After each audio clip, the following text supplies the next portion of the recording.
Warm greetings, Code Monkeys and fellow VEDSies, and welcome back to CodedLockFilms. It's Question Tuesday, the day that I answer real questions from real Code Monkeys. When I am answering a question, I will look like I do now. And when I ask the question, the camera will zoom in and everything will go black and white and I'll speak in a preposterously bad British accent. What? So with that in mind, here are your questions. Paraphrased, of course. How do you get around copyright issues when showing footage from a movie in your reviews? The answer is I really don't get around the copyright issues, I just work within the system. There's this element of copyright law that you may have heard of. It's called fair use. Fair use helps determine when it is legally okay for you to use copyrighted material without the express permission of the copyright holder. Fair use is kind of this nebulous, sort of loosely defined thing, and that's by design, because trying to make it overly specific would be way too complicated. But one of the things that fair use does cover is using copyrighted material for the purposes of parody and review. An example of fair use for the sake of parody would be something like The Daily Show. The Daily Show uses copyrighted material from major news sources,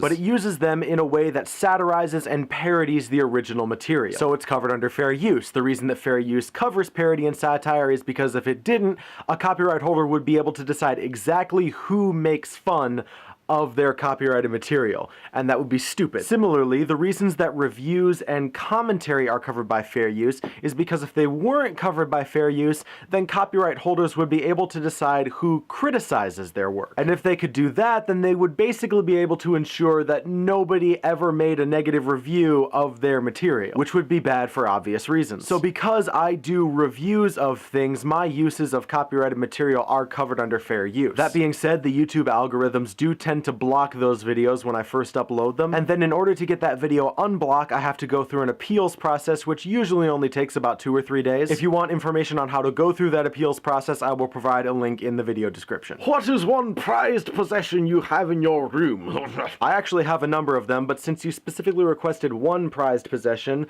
I am rather partial to my copy of Return of Jafar on Laserdisc. Who is your favorite Disney princess? It's a tie. What are your opinions on Disney TV shows based off of movies? I have only seen 3 of them, those being the Little Mermaid TV series, the Aladdin TV series, and the Lilo and Stitch TV series. Little Mermaid sucked, so did Aladdin. Lilo and Stitch was pretty decent. What are some of your favorite video games, old chap? These ones. Are you currently working? Yup. What is your current job versus your dream job? Can't talk about my current job, but my dream job would be something working either in this sort of entertainment or in something involving nerdfighteria. Preferably in some sort of video making or art design capacity. What was the answer to will you please calculate my meats from Guess the Context? I don't remember. When did you know you were a Hufflepuff? Sophomore year in college. Before that, I thought I was a Ravenclaw. Favorite obscure soda or drink? Sioux City Sarsaparilla. Have you ever seen Pink Flamingos? The animal? Yes. The 1972 exploitation movie? No.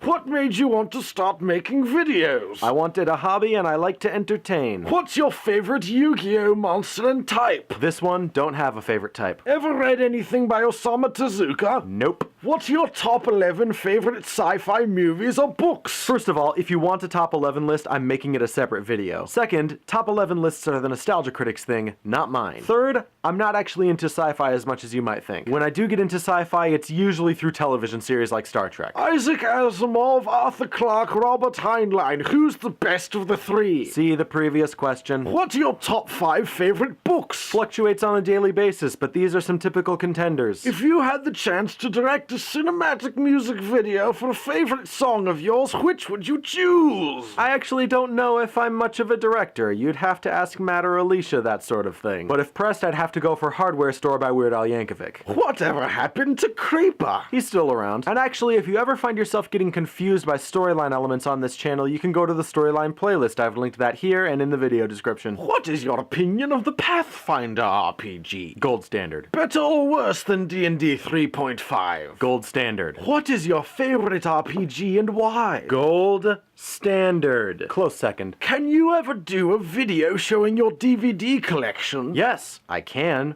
Grammar Nazi! I always notice your Juno poster. What are your thoughts on that movie? Genuine, smart, real, fantastic acting, takes its audience incredibly seriously.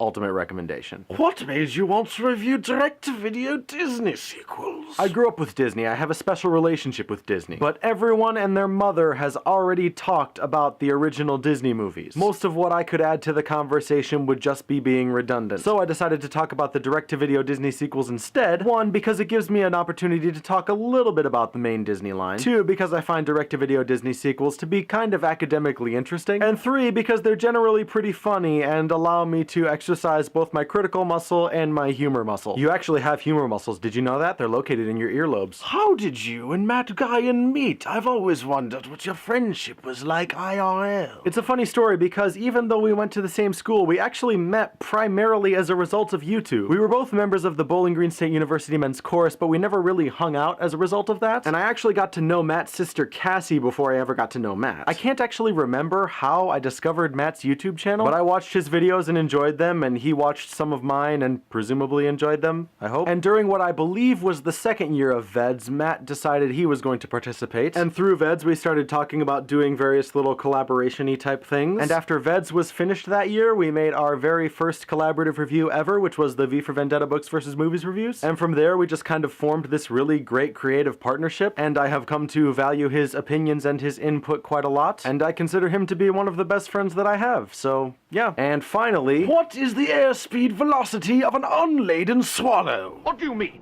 African or European swallow? Huh? I don't know that.